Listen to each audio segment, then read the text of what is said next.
Ian's impact days after the hurricane slammed into southwest Florida. People are still being rescued from homes and cleaning up from the lingering floodwaters and damage.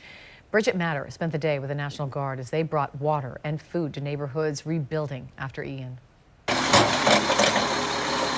Meet 22-year-old Tiana Drossel. Go food first. A soldier with the Army National Guard for 5 years. I can carry it for you. Where are we going? Today, she's part of around 5,000 Army National Guard members helping in southwest Florida. What's your cat's name?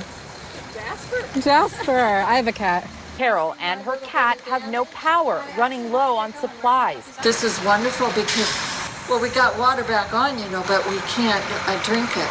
We spent the day with the National Guard through an area, Rotunda, which sits just east of the barrier islands. The cleanup process in this neighborhood is far from over, and the sight of the National Guard, Y'all stay safe. A relief for those stuck without power. The water and MREs they're handing out to people come from here, a distribution site where people can come to pick up water, ice, and food. We quickly spoke to Lieutenant Jeffrey Tyson about the people they have been helping. They're basically saying that their life has been uprooted from this storm. After breaking away from the National Guard, we went south to one of the barrier islands, Boca Grande, and this is as far as we could go because the water is so deep to drive in.